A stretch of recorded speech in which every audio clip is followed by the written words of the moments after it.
మనం వేరేగా చెప్పాల్సిన అవసరమే లేదు ఎవరికి. నాన్న ఇలా, మా నాన్న హీరో, మా నాన్న ఇలా, మా నాన్న ఇలా అనేది ఎవరు చెప్పాల్సిన అవసరమే లేదు. ఎవరికి వాళ్ళకి నాన్న అంటే నాన్నే హీరో. నాన్న అని మనం ఎవరిని పిలవలేదు కదా. అమ్మ అనేది ఆ వర్డ్ ప్రతి ఒక్కరిని పిలుస్తాం. అమ్మ అని బయట ఎవరినైనా కానీ, పరాయి వ్యక్తులు కానీ, ఎవరినైనా కానీ ఓమో అంటే అమ్మ అని పిలుస్తాం కదా. కానీ నాన్న అని నాన్నని మాత్రం పిలవగలం. నేను ఎప్పుడు మాట్లాడితే నాకు ఏడుపు వస్తుంది. మంచి జ్ఞాపకాలు నాన్నతో ఎన్నో ఉన్నాయి. మీ అందరితో మళ్ళీ ఎప్పుడు సపరేట్గా నాన్నతో అనేది వీడియో చేస్తాను. ఈరోజు అయితే హ్యాపీ ఫాదర్స్ డే అని అందరికీ. మా నాన్నకు చాలా ఇష్టమైన రెసిపీ ఈరోజు షేర్ చేస్తున్నాను. మీ అందరికీ తెలిసే ఉంటుంది. కానీ నేను ఎలా చేసుకుంటాను, మా నాన్నకు చాలా ఇష్టం అండి. అదేంటంటే పాయసం, సేమియా పాయసం. మా నాన్నకి ఎంతో ఇష్టము. ఏ వంటకాలు, ఎన్ని పిండి వంటకాలు చేసినా, పండగలు వచ్చినప్పుడు అది చేస్తుంటాం కదా, మనము భక్షాలు చేస్తాము, ఇంకా కజ్జికాయలు చేసుకుంటాము. మా సైడ్ అయితే అత్తరాసలు చేస్తారు. అవన్నీ ఇంట్లో చేసుకునే పిండి వంటలు అనమాట. అవి ఏం చేసినా ఫస్ట్ నాకు కొంచెం పాయసం చేసి పెట్టండి మా, నాకు ఇవన్నీ ఏమొద్దు అనేది మా నాన్న అయితే రాము అని పిలుచుకుంటాడు అనమాట. రాము నువ్వు వచ్చి కొంచెం పాయసం చేయి నాకు, నాకు ఇంత చాలు, ఎక్కువ వద్దులే, మళ్ళీ ఎక్కువ వద్దు, ఎక్కువ తింటే మా నాన్న కొంచెం షుగర్ వద్దు, ఎక్కువ వద్దు, ఎక్కువ చేసినాం అనుకో నాకు తినబుద్ధి అవుతుంది, నేను ఎక్కువ తింటాను, మళ్ళీ కొంచెం షుగర్ పెరుగుతుంది కదా, అందుకని కొంచెం చెయ్యి, ఇంత చెయ్యి చాలు, ఇంతవైనా చెయ్యి చాలు, అదే 2 సార్లు తింటాను అని అంత ప్రేమగా అడిగేవారు. మా నాన్నకు నేను చేసే పాయసం అంటే చాలా చాలా చాలా ఇష్టం అండి. ఎవరిని అడగడు, ఎవరిని చేయమన్నాడు, నన్ను ఒక్కదాన్నే పిలిచి పాయసం చెయ్యి చాలు, వీళ్ళు ఏమైనా చేసుకోనిలే కానీ నువ్వు మాత్రం నాకు కొంచెం పాయసం చేసి పెట్టు, నేను 2 సార్లు కదా తింటాను, మీరు ఏమైనా పిండి వంటలు ఏమైనా తినండి, నాకు మాత్రం అంత పాయసం చేసి పెట్టు అనేవాడు. ప్రతి పండగకు నాన్న కంపల్సరీ కావాల్సినది వచ్చేసి స్వీట్ పాయసం అండి. సేమియా పాయసం అంటే చాలా చాలా ఇష్టము. నాన్నకు ఎంతో ఇష్టమైన సేమియా పాయసం నేను ఎలా చేసుకుంటాను అనేది మీతో ఈ వీడియోలో షేర్ చేస్తున్నాను. నేను చేసినట్లుగా మీరు ఒకసారి ట్రై చేసేసి మీరు కూడా తిని చూసి ఎలా ఉందనేసి నాకు తప్పకుండా కామెంట్ చేయండి. మనం ఎప్పుడైనా పాయసం చేసుకున్నప్పుడు 1 గంట తర్వాత అలా గట్టిగా అవుతుంది కదా. మెయిన్గా సేమియా పాయసం వచ్చే ప్రాబ్లం ఏంటంటే చేసినప్పుడు కొంచెం పలచగానే ఉంటుంది, తర్వాత 1 గంట తర్వాత చూస్తే గోడ కొడితే అలా కరుచుకుంటుంది కదా, అంత గట్టిగా అవుతుంది. అలా కాకుండా క్రీమీగా ఎంతో టేస్టీగా జ్యూసీగా సేమియాలు అనేది బాగా కనిపిస్తుంటాయి, బాగా జ్యూసీగా టేస్టీగా ఉండేటట్టు, కొంచెం పలచగానే ఉండేటట్టు 1 గంట తర్వాత 2 గంటల తర్వాత అయినా కొంచెం పలచగా ఉండేటట్టు ఎలా చేసుకోవాలి అనేది వీడియోలో చూపిస్తాను. ఇంకా ఆలస్యం చేయకుండా నాన్నకి ఎంతో ఇష్టమైన పాయసం చేసుకుందాం రండి. నేను ఆల్రెడీ కమ్యూనిటీలో పోస్ట్ చేశాను కదండి మా నాన్నతో. అప్పట్లో అయితే ఫోటోలు లేవండి, పైగా మేము ఇంట్లో చేరినప్పుడు గృహప్రవేశం తర్వాత నీళ్ళు వచ్చేసి అన్ని కొంచెం డ్యామేజ్ అయిపోయాయి. లేకుంటే నేను నాన్న ఉన్న ఫోటోలు 3, 4, 5, 6 పైనే ఉన్నాయి. అప్పుడు ఫొటోస్ దిగడం చాలా తక్కువ కదా, అందుకనేసి నేను వీడియోలో షేర్ చేయలేకపోతున్నాను. పైగా కమ్యూనిటీలో కూడా మా పాపతో ఉన్న ఫోటో, మా బాబు బర్త్డే ఫోటో, అలాగే నేను అప్పుడు ఎంత సన్నగా ఉన్నాను చూసారా, మా బాబు ఫస్ట్ ఇయర్ బర్త్డే అప్పుడుదండి. మా నాన్న కేక్ తినిపిస్తున్నాడు, ఆ ఫోటో అనేది మీతో షేర్ చేశాను. నాన్న అయితే చాలా అందంగా ఉంటాడండి. ఫస్ట్ హీరో మా నాన్న అయితే చాలా అంటే చాలా అందంగా ఉంటాడు. ఇదిగోండి మా నాన్న మా అమ్మ ఎదురుగా ఉండాలనేసి నేను ఇన్నే ఫోటో పెట్టుకున్నాను. ఉదయాన్నే లేస్తానే కింద నుంచే అక్కడ దేవుడి ఫోటో ఉంటుంది, ఆ దేవుడిని ముక్కుంటాను, తర్వాత ఇలా నాన్నని ముక్కుంటానండి. పరంగా సేమియా పాయసం చేసుకున్నాను. సేమియా పాయసం కోసం ఇలాంటి బాండి పెట్టుకున్నానండి. సింపుల్ టెక్నిక్తో ఈజీగా చాలా అంటే చాలా రుచిగా ఉండే సేమియా పాయసం చేసుకోవచ్చు. 1 కప్పు తీసుకున్నానండి. ఫస్ట్ ఎలాంటి నెయ్యి కానీ ఎలాంటి ఆయిల్ వేయకుండా లో ఫ్లేమ్లో కొంచెం కలర్ మారేంత వరకు సేమియాలు అనేది వేయించుకోవాలి. మీరు ఆయిల్ కానీ నెయ్యి కానీ ఏమి వేయద్దండి, ఓన్లీ సేమియాలు ఒకటి వేయించుకోవాలి. ఇదిగోండి కలర్ చూసారా ఎలా మారాయో, ఇలాగే ఉండాలి. మనం రోస్టెడ్ కూడా వర్మిసెల్లి దొరుకుతాయి కదా, అవైనా వేసుకోవచ్చు, కానీ నేను ఇక్కడ నార్మల్గా తీసుకున్నానుగా ఇలా వేయించుకున్నాను. ఇదే బాండి స్టవ్ మీద పెట్టుకొని ఈ వర్మిసెల్లి కొంచెం చల్లారాలి. అంత లోపల 1 కప్పు తీసుకున్నాం కదండి సేమియా, అందుకని 2 కప్పుల నీళ్ళు యాడ్ చేసుకోవాలి.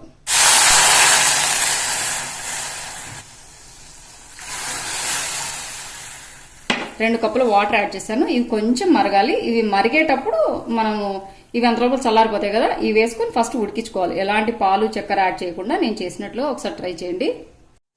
ఇదిగోండి నీళ్లు మరుగుతున్నాయి కదా, ఇందులో ముందుగా వేయించి పెట్టుకున్నాం కదా వెర్మిసెల్లి అంతా వేస్తున్నాను.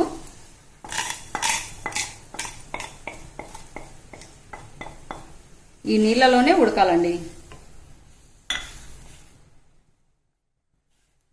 కాసేపు కొంచెం మెత్తబడాలన్నమాట. ఇవంతా చిక్కబడాలి. ఈ నీళ్ళంతా వర్మిసెల్లి పీల్చుకునేంత వరకు ఉడికించుకోవాలి. ఇదిగోండి నీళ్లు చాలా వరకు ఇంకిపోయాయి, చూసారా ఎలా కనిపిస్తున్నాయో. ఇంకొంచెం ఉడకాలి. ఇది ఉడికే లోపల మొత్తం నీళ్ళంతా ఆవిరైపోతాయి. ఇదిగోండి వాటర్ అంతా పీల్చేసుకున్నాయి చూసారా, ఇలాగే ఉండాలి. మళ్ళీ ఎక్కువ మీరు నీళ్ళు ఇంకిపోయేటట్టుగా అంటే మాడిపోతాయి సేమియా, అందుకని ఇలాగే ఉండాలి. ఇప్పుడు ఇందులో పాలు యాడ్ చేసుకోవాలి. ఫస్ట్ నేను 1 కప్పు పాలు యాడ్ చేస్తున్నాను. ఇందులో ఎలాంటి సగ్గు బియ్యము అది ఏమీ యాడ్ చేయట్లేదండి. 1 కప్పు పాలు యాడ్ చేశాను కదా,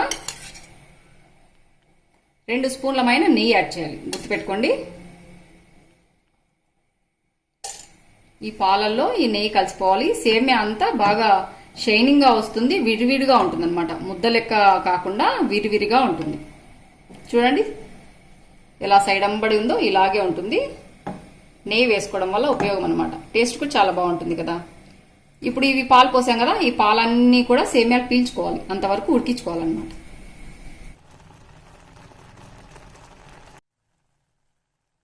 ఇదిగోండి 1 కప్పు పాలు పోసాం కదా, చూడండి మొత్తం పీల్చేసుకుంది.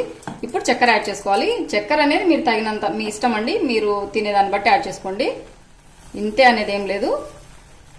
మళ్ళీ మనం పాలు పోసుకోవాలి కనుక కొంచెం ఎక్కువ యాడ్ చేస్తున్నాను నేను. అలాగే కొంచెం యాలకల పొడి. ఇది లో ఫ్లేమ్ పెట్టుకొని బాగా ఉడికించుకోవాలండి. చక్కెర అంతా బాగా కరిగి సేమియా పట్టుకునేంత వరకు బాగా ఉడికించుకోవాలి. చక్కెర వేసాం కదా, చూడండి ఎలా ఉడుకుతుందో. ఇంకొంచెం దగ్గర పడాలి. ఈ దగ్గర పడే లోపల నెయ్యిలో ముందు జీడిపప్పు వేయించుకుందాం. జీడిపప్పు ఎలా మనం చిన్న కట్ చేసుకోవాలంటే ఎలా అని చిన్న టిప్స్ చెప్తాను చూడండి. ఇదిగోండి జీడిపప్పు. మనం ఇవి కట్ చేసుకోవాలంటే 2 చేయాలంటే కష్టం అవుతుంది కదా. ఇలా చేసుకోవాలంటే ఒకసారి గోర్లు పనిచేయవన్నమాట, నొస్తాయి కదా. అలాంటప్పుడు ఇలా కత్తి తీసుకొని మిడిల్ ఉంటుంది కదా ఇక్కడ, ఇదిగోండి ఇలా మిడిల్లో ఇలా పెట్టామనుకోండి, ఇలా 2గా ఊడొస్తాయి అన్నమాట. ఇదిగోండి ఇక్కడ కూడా అంతే. ఇటు సైడ్ నుంచి అని పెట్టచ్చు.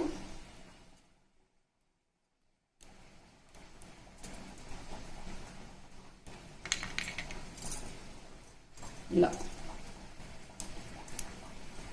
ఇలా చాలా ఈజీగా అయిపోతాయండి. లేకుంటే మనం ఇట్లా తుంచి ఇట్లా చేయాలి కదా, అలా కాకుండా మిడిల్కి ఇలా సెంటర్లో ప్రెస్ చేసామనుకోండి ఈజీగా ఊడొస్తాయి. ఇది ఒక బెస్ట్ టిప్ అనమాట, మనం ఒక జీడిపప్పుని 2 చేసుకోవడానికి. చాలా దగ్గర పడింది చూసారా. ఇప్పుడు ఇది పక్క దించుకునేసి నెయ్యిలో జీడిపప్పు వేయించుకుందాము. ఇది పక్క తీసి పెడుతున్నాను. ఇలాగే ఉండాలండి. బాగా కలిసిపోయింది చూసారా, నెయ్యి అలాగే వేసిన చక్కెర, పాలు, సేమియా అంతా బాగా కలిసిపోయింది. ఇలాగే ఉండాలి. ఇంకా స్టవ్ మీద బాండి పెట్టుకున్నాను. ఇంకా మీ ఇష్టం అండి, నెయ్యి ఎంతైనా వేసుకోవచ్చు. సేమియా పాయసంలో కొంచెం నెయ్యి ఎక్కువ పడితేనే టేస్ట్ కదా. అన్నట్లు మీరు కొంచెం యాలకల పొడి ఎక్కువ వేసుకోండి, టేస్ట్ చాలా బాగుంటుంది సేమియా పాయసంలో. 2 స్పూన్ల నెయ్యి యాడ్ చేసాం కదా, నెయ్యి హీట్ ఎక్కింది. ఇంకా జీడిపప్పు అంతా వేస్తున్నాను, కొంచెం ఎక్కువ వేస్తున్నానండి. మా ఇంట్లో పిల్లలకి మా వారికి అందరూ జీడిపప్పు అంటే ఎక్కువ ఇష్టం అనమాట, అందుకని కొన్ని ఎక్కువే వేస్తాను.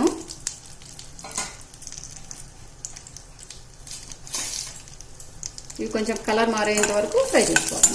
మనం పాయసం ఎలా ఫ్రై చేస్తాము, జీడిపప్పు అలాగే. ఇంకా మీరు కావాలంటే ద్రాక్ష వేసుకోవచ్చు, బాదం పప్పు వేసుకోవచ్చు, ఎండు కొబ్బరి ఉంటుంది కదా, ఎండు కొబ్బరి పలుకులు అవి కూడా వేసుకోవచ్చు. నేనైతే ఏమీ వేయట్లేదు, సింపుల్గా చేస్తున్నాను. ఇలాగే ఉండాలి. చూసారా కలర్ మారాయి. ఇప్పుడు ఈ పాయసంలో వేస్తాను.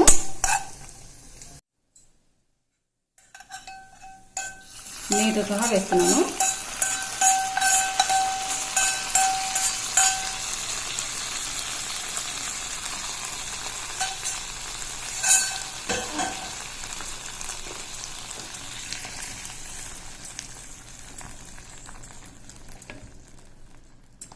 ఇదిగోండి ఎంతో టేస్టీగా ఉండే సేమియా పాయసం రెడీ అయిపోయింది.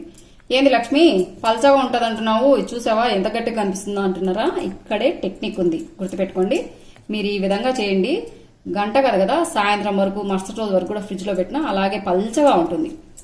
ఇది కొంచెం చల్లారనివ్వాలి. ఇదిగోండి 1/2 అవర్ పైన అయింది, అయినా చూసారా కొంచెం పల్చగానే ఉంది. ఇప్పుడు ఇందులో మీరు తగినన్ని పాలు యాడ్ చేసుకోండి. ఒక 1/2 అవర్ తర్వాత కానీ గంట తర్వాత కానీ పాలు యాడ్ చేసుకోండి. మీకు ఎన్ని కావాలంటే అన్ని పాలు, గట్టిగా కాకుండా ఉంటుంది.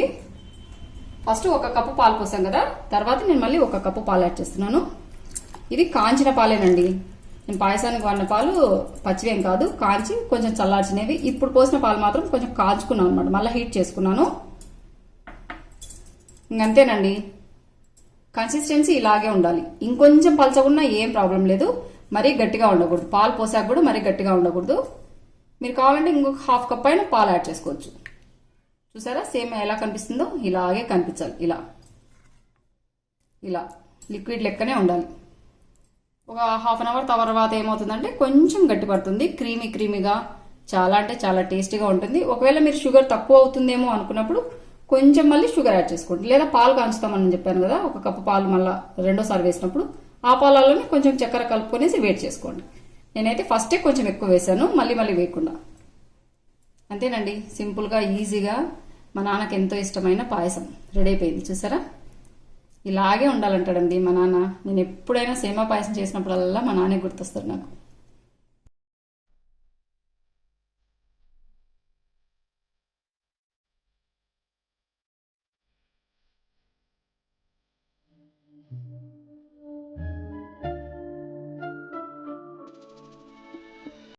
రెండు గంటల పైన అయిందండి. చూసారా కన్సిస్టెన్సీ ఎలా ఉందో. కొన్ని పాలు ఎక్కువ వేసుకున్నాం అనుకోండి, చల్లారాక ఇలాగే ఉంటుంది. ఫ్రిడ్జ్లో పెట్టుకొని తిన్నా టేస్ట్ చాలా బాగుంటుంది. ఫాదర్స్ డే సందర్భంగా మా నాన్నకి ఎంతో ఇష్టమైన సేమియా పాయసం మీతో షేర్ చేస్తున్నాను. ఈ విధంగా సింపుల్ టెక్నిక్స్తో మీరు ఒకసారి ట్రై చేసేసి తిని చూసి ఎలా ఉంది అనేసి నాకు తప్పకుండా కామెంట్ చేయండి. అదండి ఇవాళ వీడియో. ఈ వీడియో కనుక నచ్చినట్లయితే లైక్ చేయండి, షేర్ చేయండి, సబ్స్క్రైబ్ చేయండి మన ఛానల్ను. బెల్ ఐకాన్ కొట్టడం మాత్రం మర్చిపోదండి. ఇలాగే మంచి మీకు యూస్ఫుల్ అయ్యే ఇంకో వీడియోతో మళ్ళీ మీ ముందుకు వస్తాను. అంతవరకు సెలవు. Thank you for watching. Bye అండి.